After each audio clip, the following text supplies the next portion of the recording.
books to go, and then this is over. It's over. Why did you start out making me sad? I don't want to wait. But it's not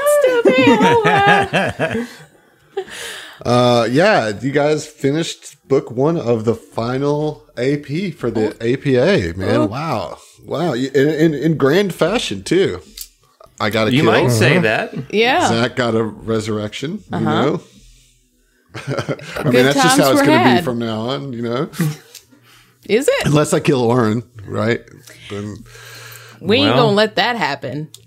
I'm manifesting it. I'm just saying. I feel like your making someone die count is going to go significantly up, but the number of characters who permanently die is not going to change. It's going to remain the same at 0. Because what? It was a level 5 heal? Yeah.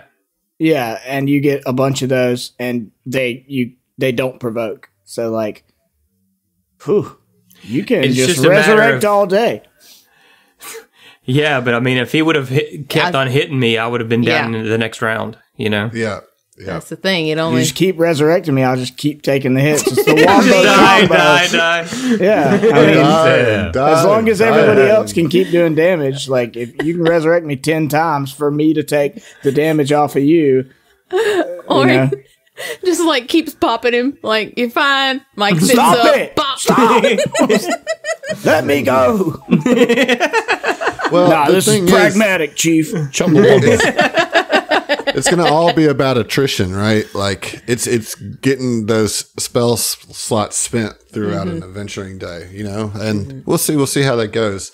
But that's neither here nor there for right now because you have completed the book, and I want to give you guys a round of inspirations. Just for a job well done. So let's start with Emily. Go ahead and roll a d6. 1 to 6 is personal. Let's see how it goes. Okay. A 6. Oh, great. All right. In that case, you may roll me a d10. Ooh la la. I'm sorry, I got excited. That's not correct. What happened? I rolled 2 d10, and I don't know why. Well, which one do you want?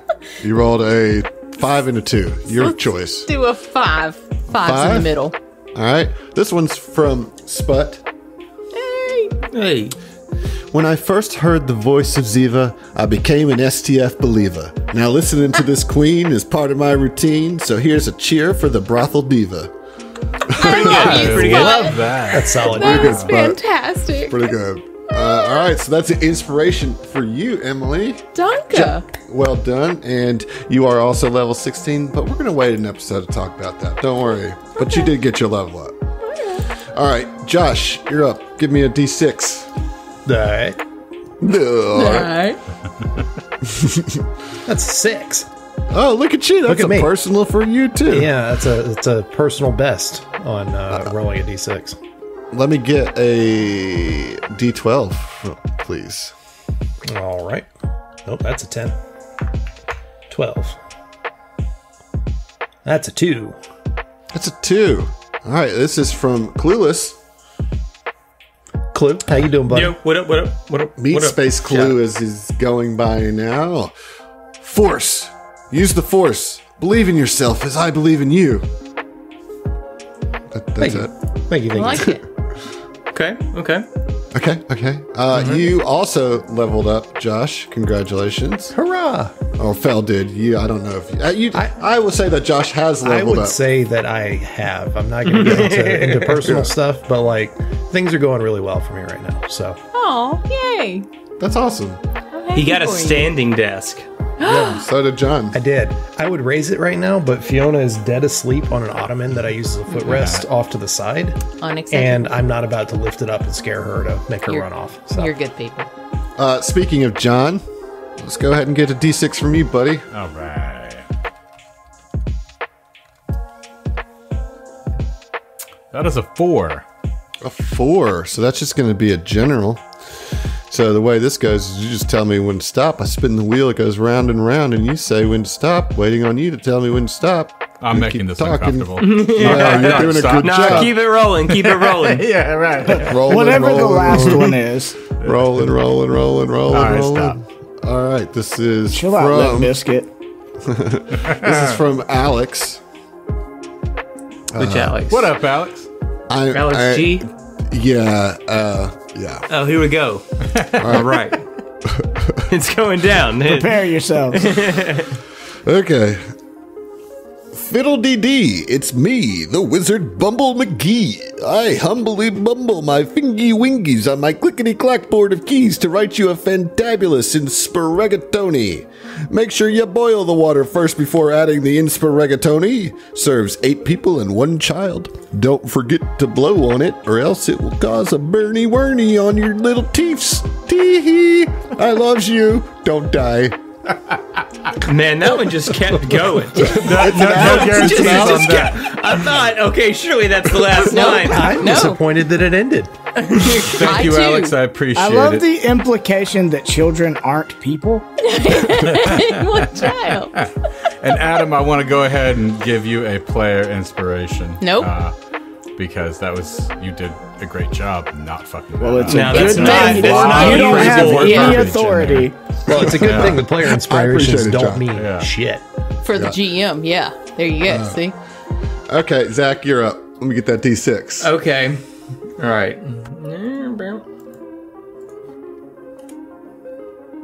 4. 4. All right, it's going to be a general for you. Just tell me when to Stop. stop. Okay. This is from Parenthetical Eric. What up? Hey, look, you did a good thing. Maybe this will help you do more good things. Or I do hope bad it- things really well. Do good shadow things. Make things more awesome. Yeah, let's go with that. Okay. All right, I'll do my best. All right. Very cool. Thank you, sir. Yeah, you're welcome. So yeah, both John and Zach, both of your characters also get a level up. Let's go to Heath. Let me get that D6. Bro, if he gets the 6 on it too, I swear we never get personals, man. I swear. No. You have them. You just haven't rolled them. Yeah, I mean, I know. I got a 6. Oh, shit. Listen, man. Hey, man, I just died. Can you come Yeah. off it And for I a just second? fucking saved Mike's life, You okay? didn't have to die, though. Let me get a D10 roll from you, Heath. No, you've already asked a lot, Adam. Okay. That is a 2 on the D10 roll. A dose. Oh, from Grumphouse. Grumphouse. Yes. As it is properly Oh, boy. pronounced. I Yeah. believe that's the original pronunciation. Yes. Grumphouse. Group house. It's times like this you wish your ancestors hadn't picked themselves up off the sand and started thinking. Hell, it was probably a bad idea their ancestors climbed down out of the trees and decided to stop being mammals. But damn it, you're going to make all those ancestors proud. Yeah, back when the Vesk decided not to be mammals anymore. Said we're way tougher than a mammal. That was about the I most... don't think that the Vesk and, apes share a common ancestor. You know what I mean? I just got a feeling. I mean, I you're mean, far enough back. Could have been you in the know? gate. Far enough You don't back. know. Yeah. Hey, speaking of, though, I was listening to, I think it was NPR on the way to home from work, and they had the scientists in there today talking about how T-Rexes were actually way, way smarter than we Their actually brain think. size On the level of indicates- primates, right? Yeah, they were on the Yeah. on the level of most apes. That Which makes is it- terrifying. Yeah. That's They had not prickly only brains. terrifying, but also it makes you think about how much more aware of their spindly little bullshit arms they were. Oh yeah, I can't do nothing about it. They were legit aggravated, you know? They were just I am the smartest, most intimidating, massive, terrifying predator of my era. And why do I even have these? You know? Yeah, so there you go. There's your Thank you fun for fact. sharing that. Heath, unfortunately, because Mike was down at the time, you don't get a level up. You can suck my dick, Adam. I absolutely do level up. And unlike the rest of these slackers, I already have. Oh, shit. All right, well, Excuse me, save- sir. It's literally I've also leveled up. 2 decisions. It's nothing. So yeah, you guys did a good job, and I am proud of you. So there are your inspirations. Thank you, listeners, for those. We always enjoy those. Even you, Alex. Even you. Especially you, Alex. I like Sput's poem pretty good. Sput's poem. I think yeah, Sput's that poem won the wonderful. round this time around. That's Alex's was close, but Sput's poem came in on the top there. Okay, so we got some cleanup to do. All right. First things first. If you want the weapon that is integrated into this keeper drone, by all means, you can roll an engineering check to try to get it out. It is a 0 rifle avalanche class. Can we aid?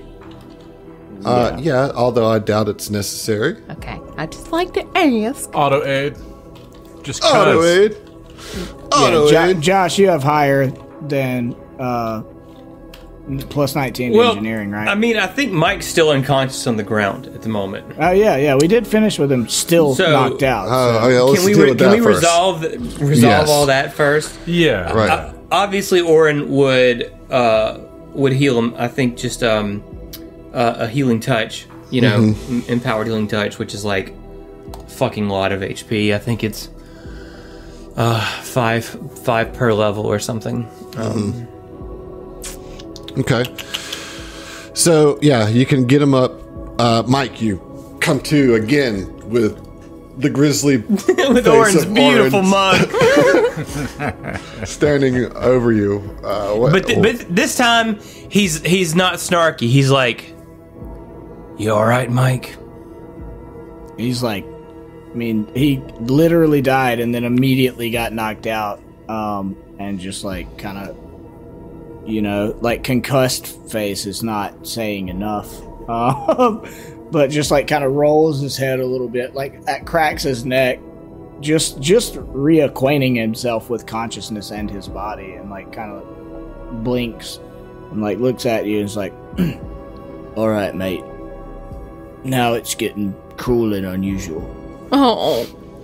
Ziva would, she's standing right behind him. She would have like gone down on her knees just to kind of like try and help him sit up, just. And he says that and like sighs real hard, and then the faintest little you see is his big toothy mouth there, just the corner of it turn up a little bit, like he's cracking a joke with you. It's just like, yeah, even well, that. you're welcome. Yeah. Okay, you're welcome would have been just fine, Mike. Well, where's the fun in a simple "you're welcome"? That's no good. That's no good. And y'all kind of bicker a little bit or whatever, and he like kind of snaps his hand out and grabs Arin's hand, not his hand, his wrist, and kind of pulls him to him and says, "I owe you, for real." No, man, we're even. You took a pretty nasty hit for me. Don't sweat it. Well, what are friends for, huh? If not bringing you back from the dead. I mean, for real. That's the best kind of friend. Hey, twinsies. I'm starting to think I'm not either too dumb or too tough. It's just both. Oh no, baby. Well, they say if you're gonna be dumb, you better be tough.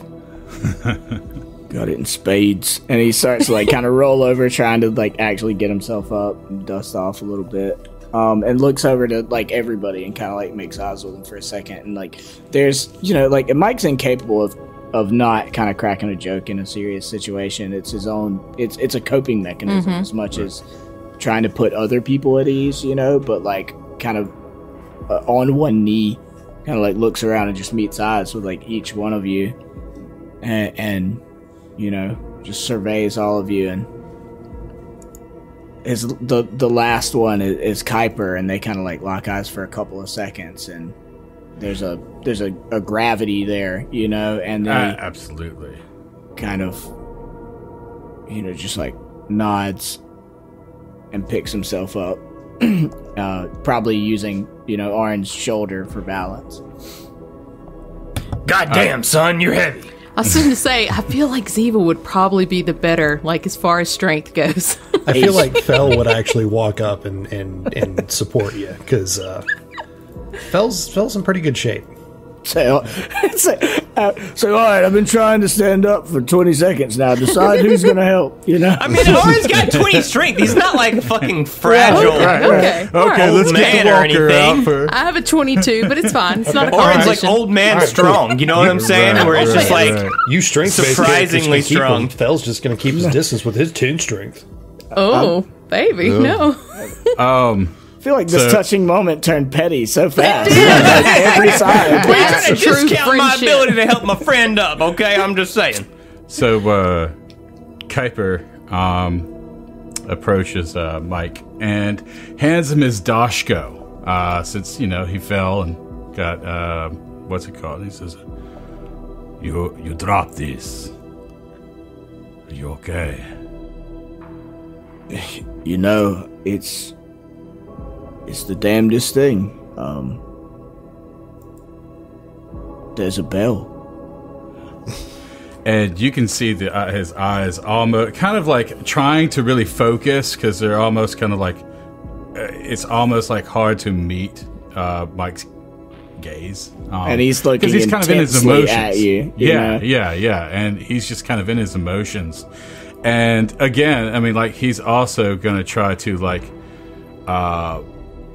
dismiss it with a little bit of snark. You know, he says, "Maybe it's a good time to retire." Hey.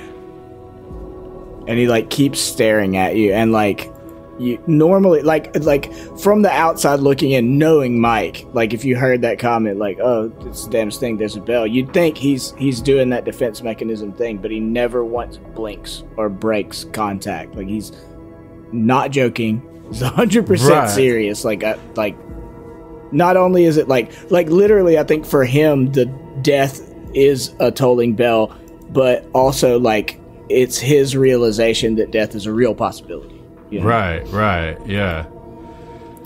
And like, Go ahead. I was gonna say, and Kuiper is just kind of, he's almost speechless because he's sitting there like playing back in his head like the times where loved ones he have died, you know, but you know, and specifically like Kristoff, even though, you know, that's complicated, he didn't really actually die, but you know, it's still the feelings of how raw that felt, you know, and realizing like he really just came like close to having like another encounter like that, and it's kind of like he's trying to steady himself, trying to like, you know, even just like handling this, it's taking everything.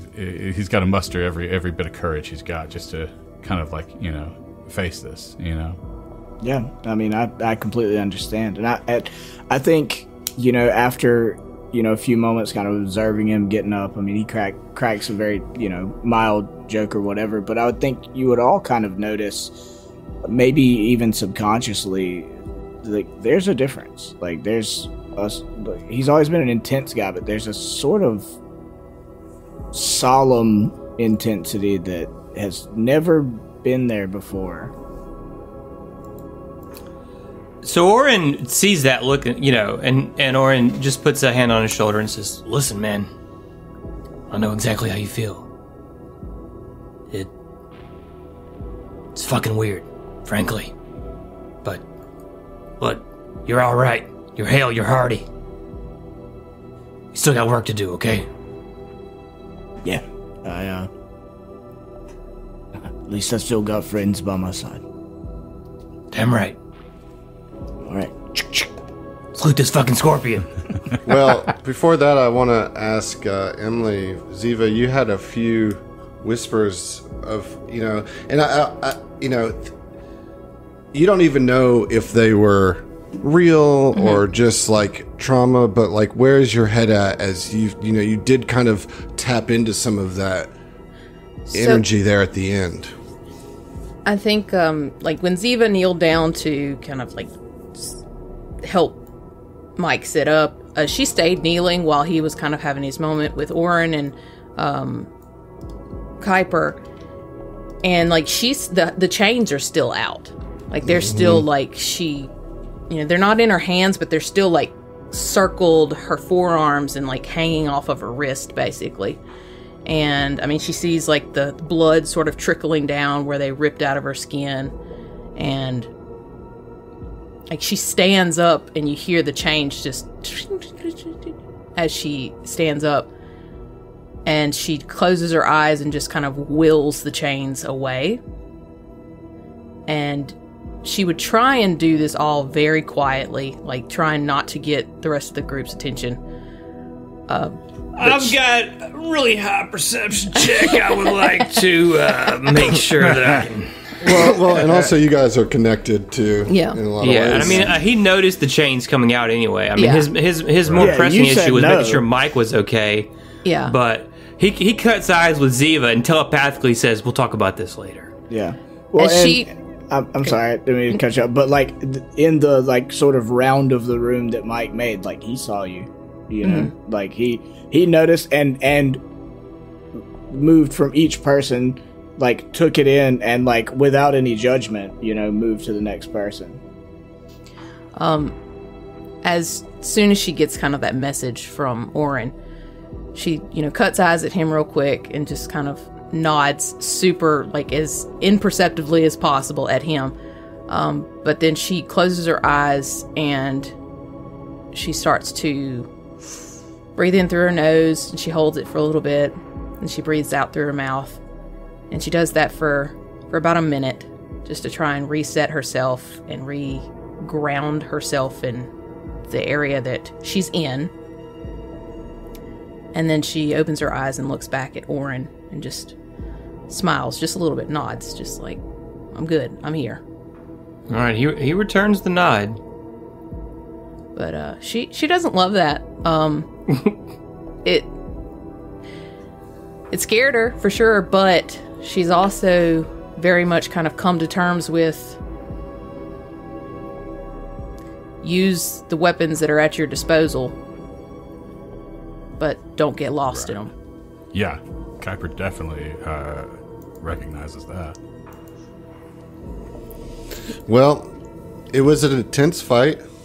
Everybody kind of was feeling different planes of existence, whether you were phasing through them, dying into them, or channeling them. It was a whole thing. Let's talk about the drone. There is only one thing to loot off of it, and it is that Avalanche Class 0 rifle. This is the highest level class of the 0 rifle that you can get. It's a level 18 item worth 410,200 credits. It deals 7 D8 cold damage, has a range of 60 feet, has the staggered critical effect, can hold up to 100 charges, does use 5 charges per shot though. It is a 2 bulk weapon as well. It's big. 78 is pretty good damage. I think mine's still 68. I'm obviously not gonna take it. You're obviously not going to take it? No. I have. Orin has a rifle. Right. Oh, right. Its name is Sedona. Sedona. It's important to you. Yeah. And You girls plus can't it's use a it. powered weapon. He doesn't use powered weapons. So I've put it in your loot list, and we can deal with that off air. I have the whole list of everything that's in the locker. Yeah, and we're going back and getting the damn locker. Yeah, we're getting that fucking locker. You better believe. Worked way too hard not to. So there is Damn locker. one more bit of business to deal with, and that is the negative level that Mike has. Does anybody have restoration? Yeah, easy. Okay, easy Wait, peasy. bam. fix. Done. Doesn't it only last 24 hours anyway? It only lasts 24 hours. Well, you roll after 24 hours, and if you fail that roll, then it Oh, becomes it's permanent. Okay. Right. Yeah, I can remove a permanent negative level too. So Either way, it's gone. I do have to spend. No, only to remove a permanent negative level, I have to spend 5 resolve points. Oh shit! Okay. Yeah, to remove a permanent, but a temporary is just spell The slot. one spell. Nice. Yeah. Okay. So Cool. Handle so that. I'll remove that negative level for you. So let's talk a little bit about the situation here in the Worldseed. With the destruction of that bot, maybe fell as everybody's kind of talking stuff. You're still by the computer, and you can see on the readout that drone kind of was the last bit of big, defense for this, and it was kind of running. Some of the code was protected within the drone, and with its defeat, the Worldseed, like all of the security features, are shut down, which means that Bantrid's, Abadar Corp, whoever, this Worldseed is now explorable. It's just open. It's open, and the heat levels are slowly going down. But you have this reality that, this is a pretty big dig here, archaeological dig, that people are interested in, and now there is nothing like preventing access to it. Right. And so I wanted to give you guys an opportunity to talk amongst yourselves before you return to the surface, because as you know, Uso is eagerly awaiting what you find. And to kind of call back to the conversation that you had before you came here, you guys are kind of the stewards of the information and everything that you've learned about the Bantrids, where they came from, who the Civ are, and all that. So I just wanted to give you guys the chance to talk and get aligned as the APA as a group before being thrust into that conversation. Yeah, and so can we very quickly just, and if we need to cut this, we can. I just wanted to, the 4 factions are Abadar. Abadar Corp, Hib. Hib is the That's all one. The Abadar new Hib Republic Corp, or something. Yeah, there's a governmental one, and Abadar, which is concerned with the economics. Republic economics, of Hib. yeah. Mm-hmm. Abadar Corp Hib, Unbroken Sphere, and Church of Sleep. And Republic of Hib. The Republic of Hib. I did say that. Oh, That was the first one I said. So, but the Church of Sleep's like a cult. Yep. Believe Right, apocalypse and is then- imminent. Yep. And then what's the other not good one? The Unbroken Sphere Public. says reaction to off-world or influence to Bantrid society. Think ancient Bantrids ruled, created mysterious tech in ruins. They're Bantrid supremacists, Yep. Yeah. and Right, access right. to civ tech that they think the Bantrid created.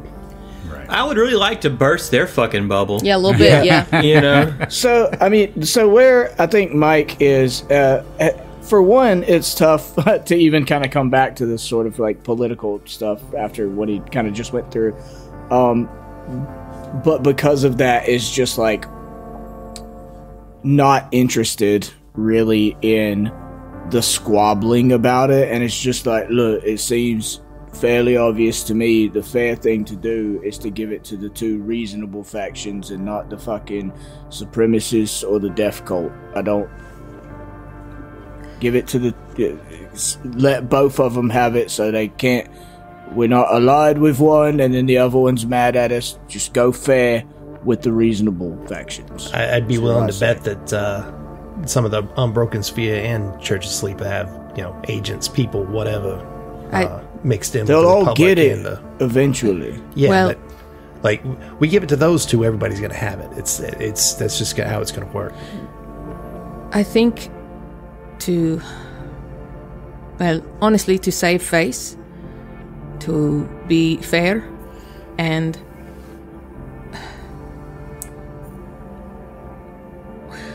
we are stewards of this information as of right now, but it is not our history.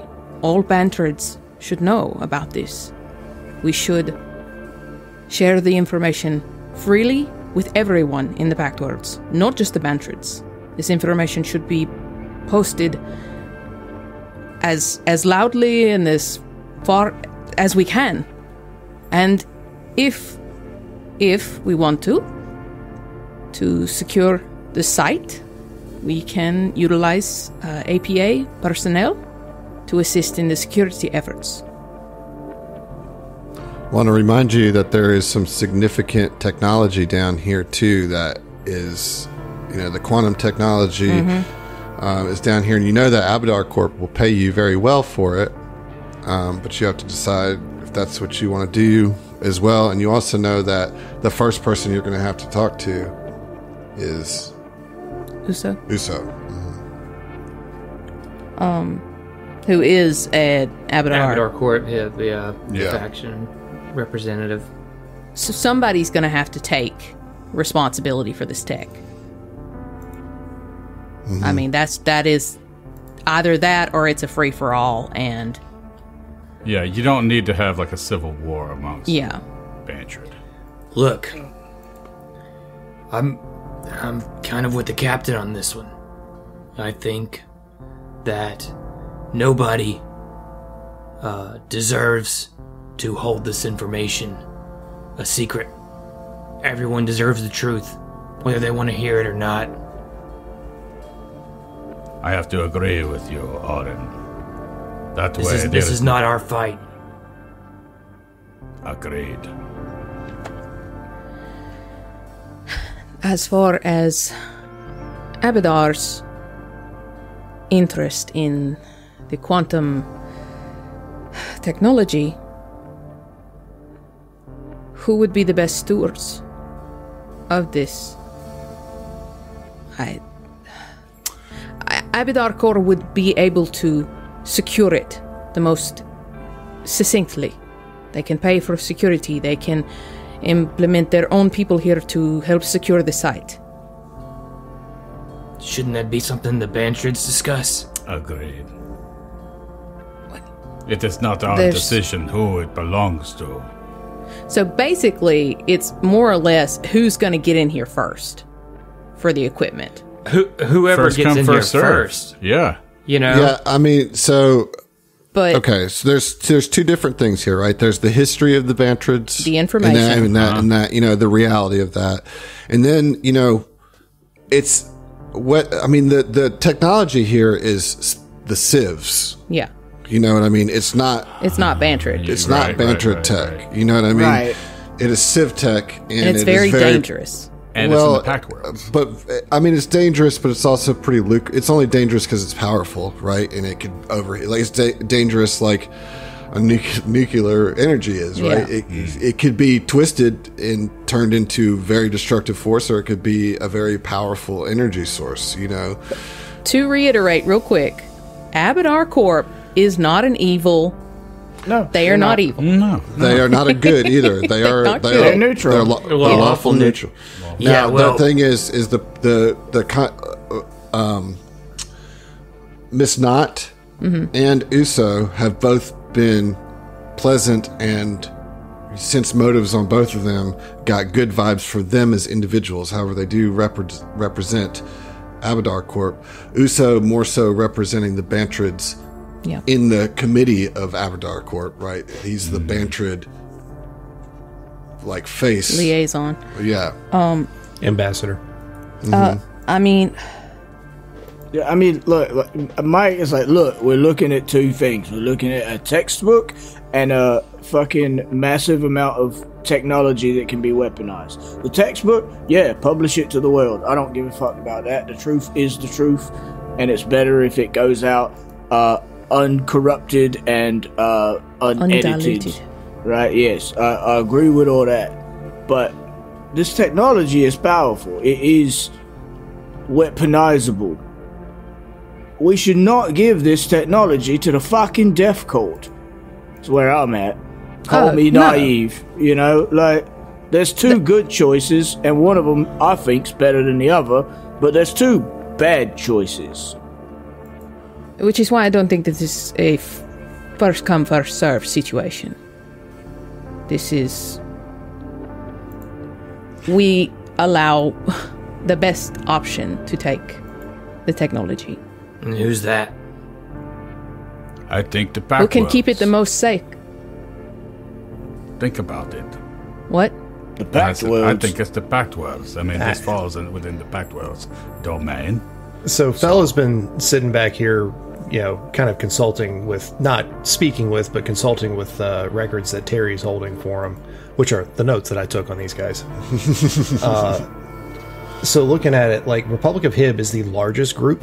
Mm-hmm. It's roughly half of the Bantrids, and they're a democracy. They, like, I don't have too terribly much information on them, but they've got a college of framers that frames questions. That they're curious. They're the ones that are the most open to potentially handling this situation properly and introducing the idea that, they were, or the knowledge to the rest of the Bantrid and not having it corporatized.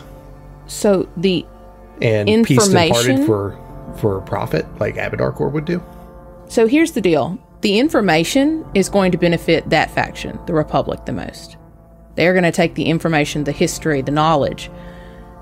What are they going to do with the tech? Because the Abadar Corp faction on Hib is trying to secure their economy. That is how you do that with technology. Yeah, but just to play, I hesitate to say devil's advocate because I actually think the Republic is the best option, but giving them the technology option gives them a bargaining chip that they wouldn't have otherwise, and then Abadar Corp has to come to them, and right. like that doesn't necessarily create conflict. That might create trade, create a trade, make them work together. You know? Have we met anybody from the Republic? We've only interacted with... And Abadar Corp is the one in control of this tower as far as all the security around it. Like, they have the installation of people around this. So, like, it's, The Republic is the largest because it has Bantrids. It has the largest population of Bantrids to it. But the Abadar faction has the largest backing. Well, and if you remember, the Republic's whole deal is about what their identity is, and the information that's about to come out is going to rock them on that. Yeah. You know what I mean? Like, they may not be as and I'm just involving myself in the conversation as Adam here, not as the GM, right? Like, they may not be as steady as they are now. Well, they might feel more aligned with Abadar Corp Hib after learning their identity and being like, hey, our identity is not going to get us a place in the Pact Worlds. We do need them. Then fine. It could be used, and I'm not saying that they are going to do that. This is going to be an us decision about how this plays out. You know what I mean? Like, okay, so the reality of the situation is we don't have ownership of this tech. We have the ability to give it to who we fucking want to. I mean, we? That's the reality. The tower is secure. Anybody who wants to at this point can come in. Abadar already has people on the grounds. I mean, yes, but they don't know that. You guys are in the position right now that you could either destroy the tech, you could... They're waiting on you to come out. So, like, once you come... They don't know that anybody can just rush in there right now. So that's up to you guys to decide as far as that goes. But once you surface back up, everything changes as far as your control goes. So currently we have 3 viable options. Destroy the tech, give the tech to Abadar, or give the tech to the Republic. I think Oren, during this deliberation would say, listen, I've seen firsthand the kind of fucking shit that Abadar Corp can stir up with experimental technology. Yeah. And I don't fucking trust them. I know they're not the worst game in town, but they're not the best either. And frankly, I don't fucking like them. Yeah. Well, I mean, look, I feel like the best option is to give it to the Republic, and then this is powerful knowledge. This is powerful stuff. Abadar Corp's not going to turn on them. Abadar Corp's going to want to work with them so they can get their hands on it as well. And it wouldn't... I mean, this is just my opinion from my limited knowledge of politics and the situation, but as far as I can see, the best option is for Abadar Corp and the Republic to work together, not for Abadar Corp to have all the power and then cut out the largest representative of Bantrids that there is. And what doesn't sit right with me is just giving it to a corporation instead of letting them the Bantrids try and form their own government, their own home, and have bargaining chips with this technology to sell to Abadar Corp as they choose to do to make their own world. to make their own existence. I mean, that's my pick.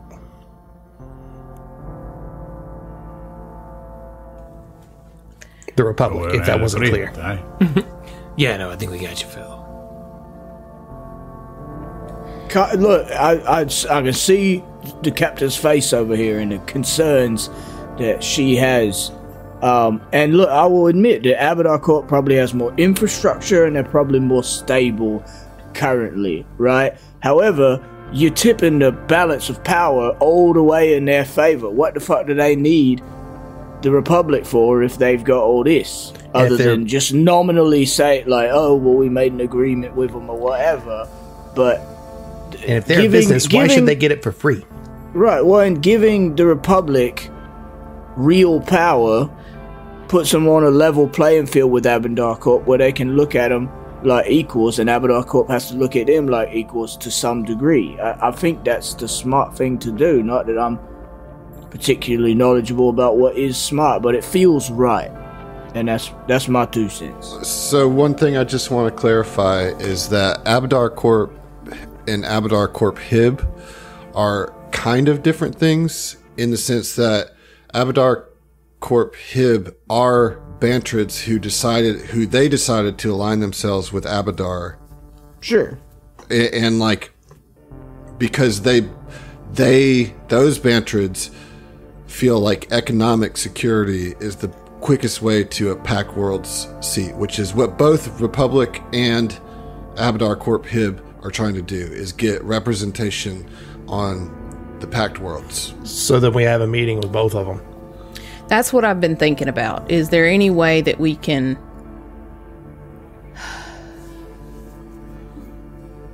God. Well, I mean, the main thing is you're going to have to talk to Uso first. Yeah, that's and the so thing. like we have no contact with the Republic. Yeah. And the reality of it is, and I know this y'all don't give a shit about this, but Ziva would be thinking about this a lot. Yeah, because this affects her career. Going against, Abadar is... I mean, they're players, they're big players. And we've already made good strides with their representatives here on Hib. So that's why Ziva's kind of like, we got no guy with the Republic. They're also the ones that hired you to do this job, by the way. Yeah, Abadar. Mm-hmm. Yeah, because they had the money to, because they're tied with Abadar. Yeah.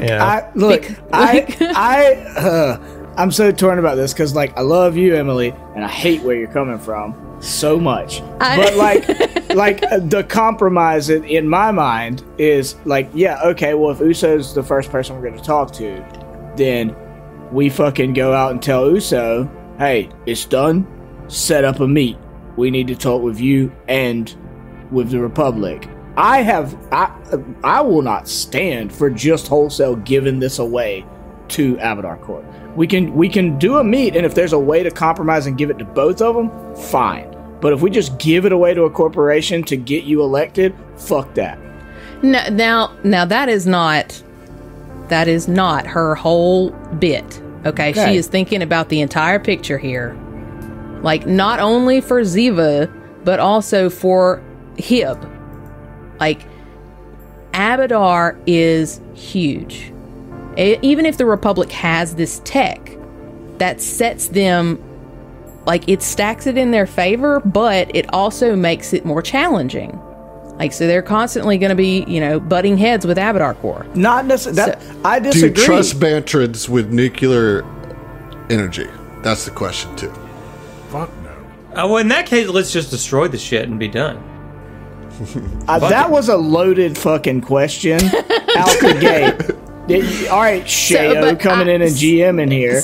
Okay, like, so there's no reason not, like, wholesale judging the Bantrid race on whether or not they're responsible with weapons that we got for them is not fair. Like, I'm a fan of Heath's. Like, I would love to have a meet up, because they are the two largest factions on the planet. This is huge implication. I mean, that makes the most sense. Yeah, if we can appease both of them and foster a community between them where they work together because they have a reason to do so, that seems like the best possible option. Yeah. And it seems to me like the Bantrid from Hib that have aligned themselves with Abadar have done so in a play to try and have some type of influence. If the Republic is given this information or given access to this tech, which is rightfully theirs, which is rightfully the Bantrids, not specifically the Republic's. It's not. It's Civ Tech. And it's where they were smuggled to from. But I'm just saying, like, as far as like who can work it, what they can do, all of that jazz. Like, this is Civ Tech. I wanted to clarify there.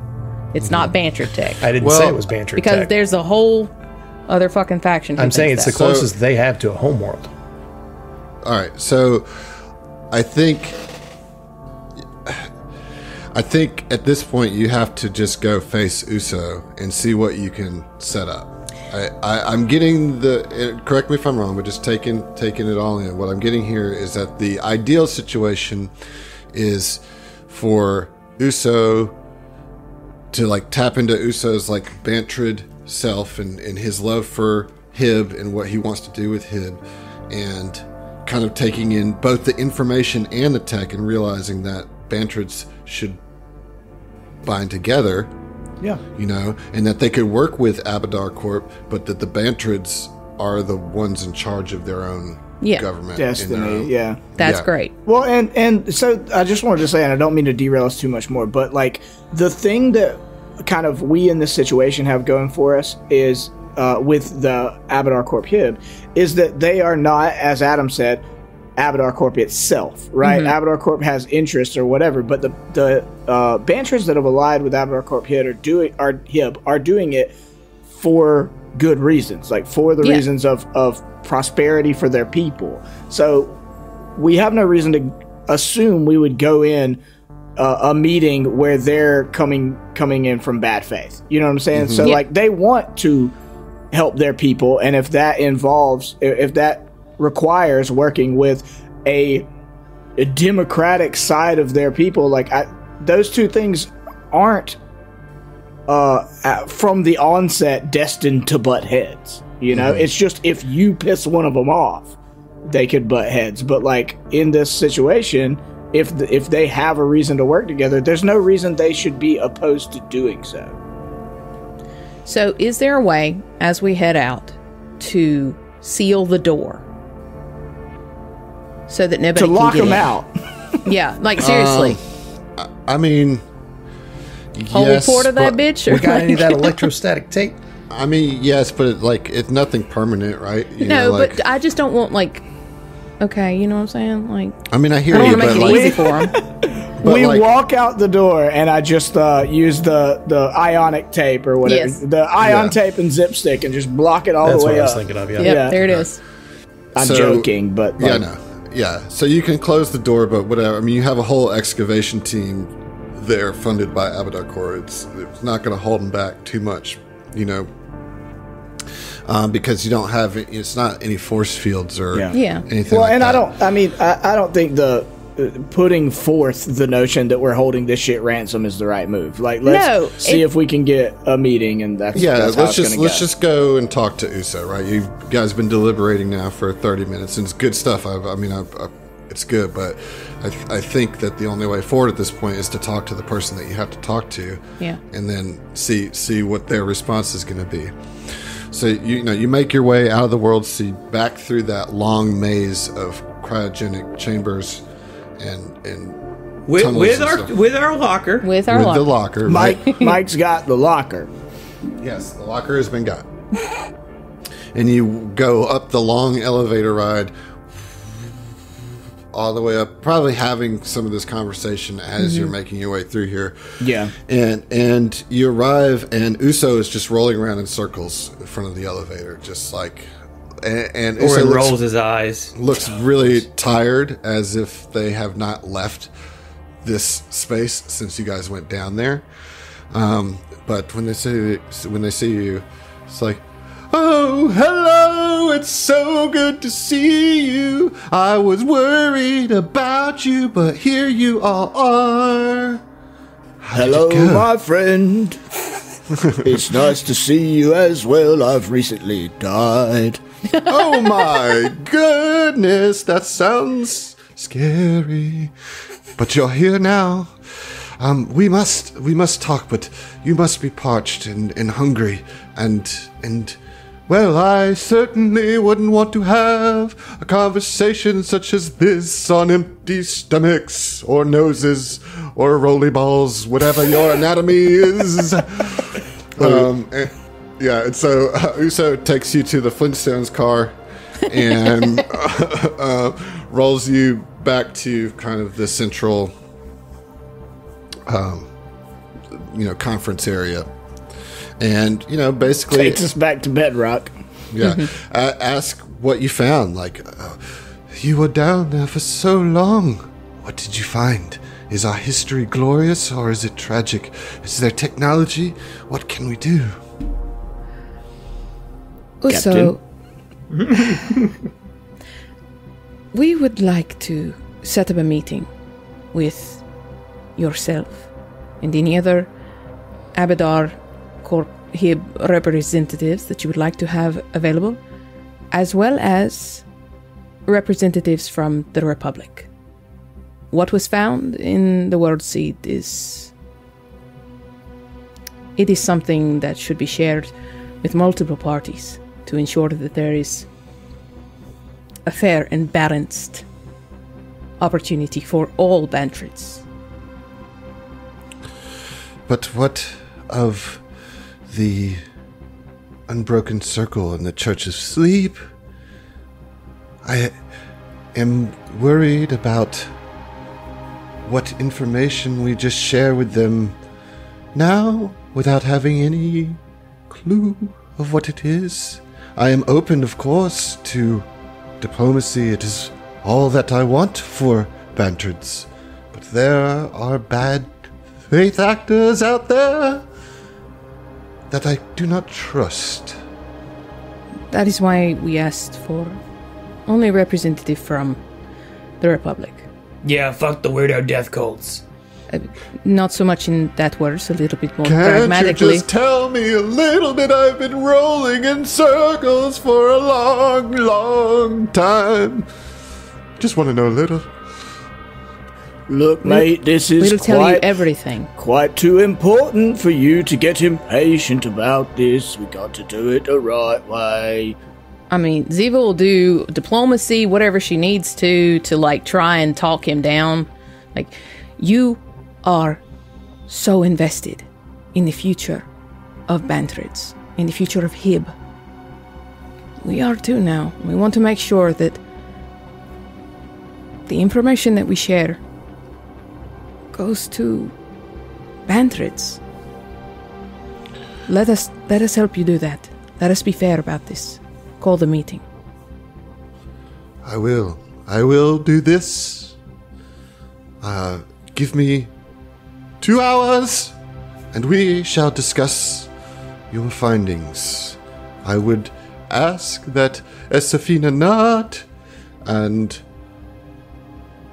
Toom from the, what's the other one? The Republic of Hib shall be there, and I would ask that you, Ziva, are the representative of Absalom Station in this council. I will do my utmost. Okay. Yeah. So roll me a diplomacy check. This is going to be for how the meeting goes. Like, this is a diplomacy check for the meeting. This as one a whole. roll is how the entire thing goes. Yeah. Oh, yeah. God. So I am going to use an inspiration on this as well. Thank you. Can anybody aid? And Yeah, of course. With You all can- diplomacy?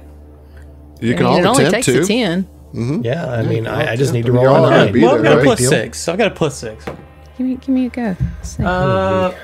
Okay, 13. I'm one short. I do not aid. Okay, so 1 8. I, 2 8. every level, have been taking 3 points and putting them into stuff that matters the most and adding a new skill every level that I have 1 rank in so I can auto aid on it. And I fucking added diplomacy. So you get an auto aid from Mike for his singing. Nice. Yes, I love it. Okay, so that's 3 aids. I'm sure Kuiper auto aids as well. Yes. I do not actually rolled. auto aid. I rolled. Oh. Okay, so so I did my inspiration. It's just for 2 now, right? Mm-hmm. Okay, so 28, and then aids are 2, right? Mm-hmm. Okay, I think I can do this. I can do this.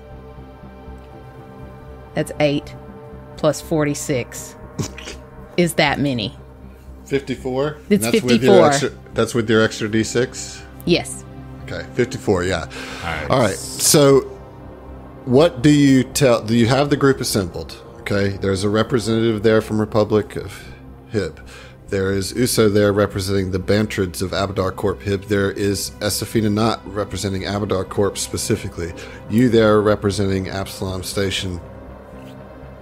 And a couple other Bantrids, though none of them are from the 2 cults, okay, or the terrorists and the cults. Yeah.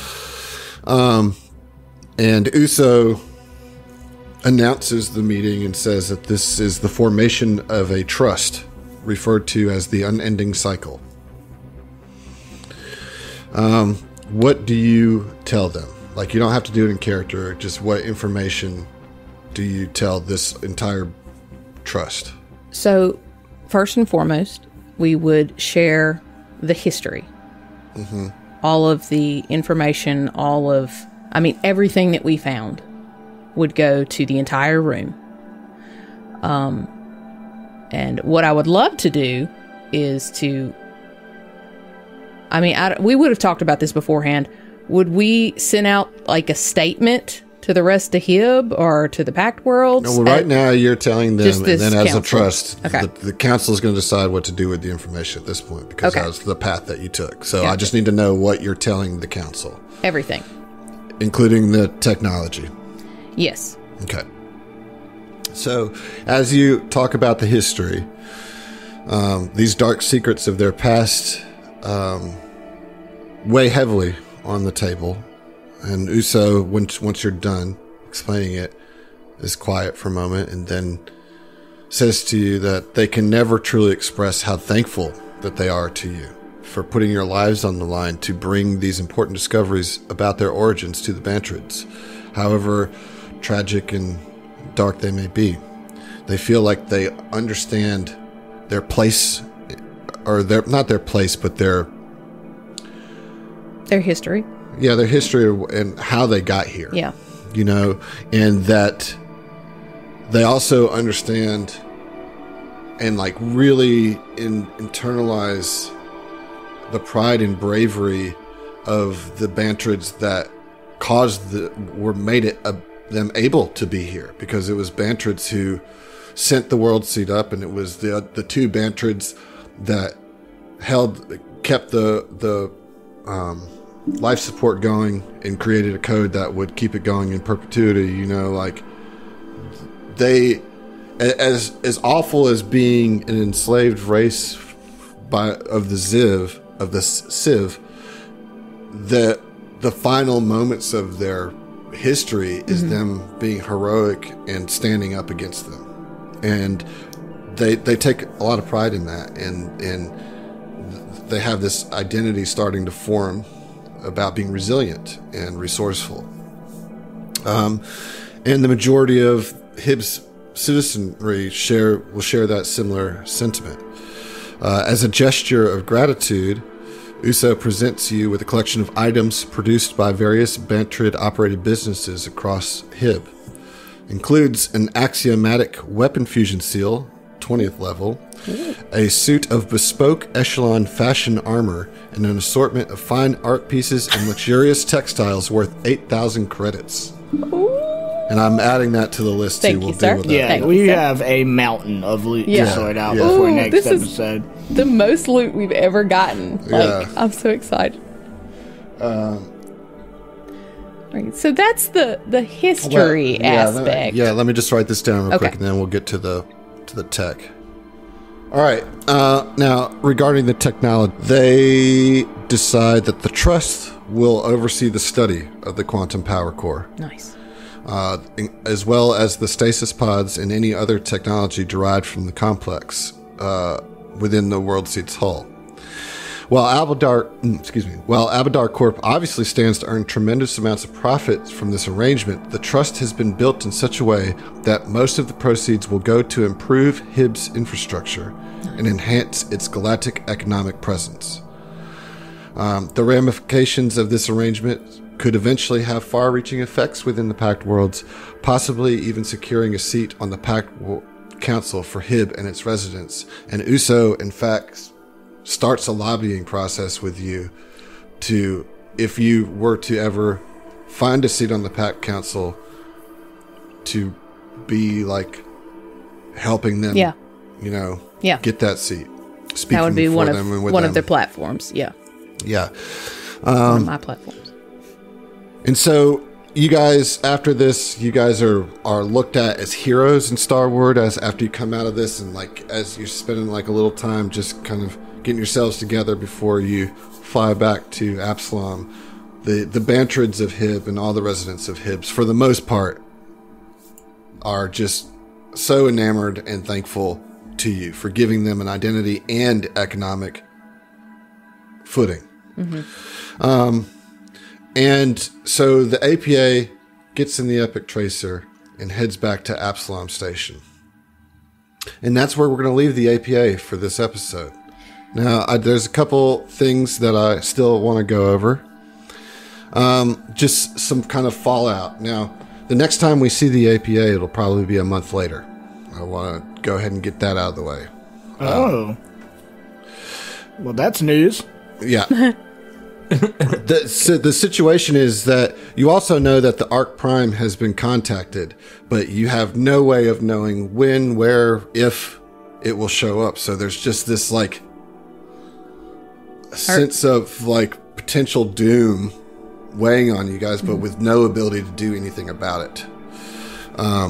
And so I imagine that you guys go to Absalom Station, APA certainly, to start getting themselves ready, and Ziva to start doing whatever political stuff that she needs to do whatever preparations they can, or just get the right people to know that. I will say within that month, all this kind of gets out on Hib, and unfortunately a small minority of Bantrids disagree with the decision to utilize any of the Worldseed's technology, believing that this forbidden knowledge will one day harm their people. I mean, hell, it might. Yeah. Yeah, and you can't please Might everybody. harm us Yeah. all. We might have Yeah. ended the whole world.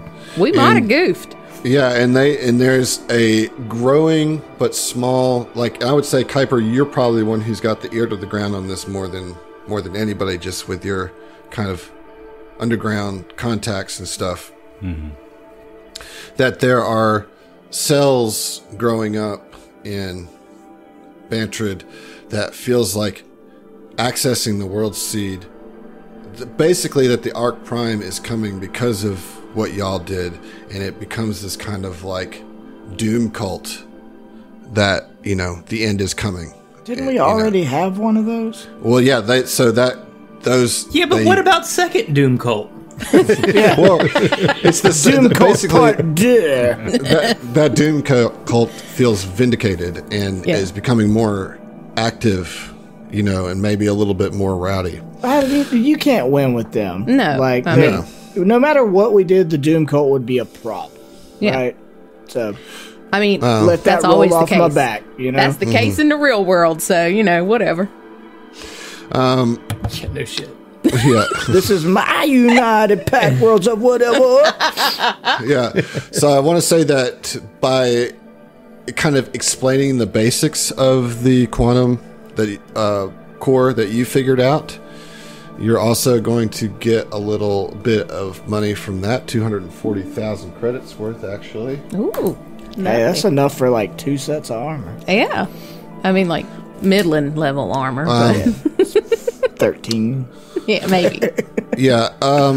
So the last thing that I want to do on this episode, and to kind of close out book 1 proper before we go to 200, is I want us to see the outer rims of the Pact Worlds, the farthest reaches before it becomes near space or the vast. And a rip opens up in the black space. And coming out of that gap, you see the small nose of some ship. But then it gets bigger and bigger and bigger, and you realize that that's just the forward ship of a drone leading in this most massive destructive destroyer ship. The Ark Prime has entered the Pact Worlds, and we will see you for book 2. Yeah, we Oh, man. Book 2. Get ready. Sure, they're just looking for directions to elsewhere. It's going to be fine. Don't even worry about it. They just took the wrong turn. They're trying to go to the Atlantic. I love book 1 ends with the opening of Spaceballs. It's just like that shit that just keeps going forever. You know? Keeps going, yeah. I get that reference. Well, you're a movie buff.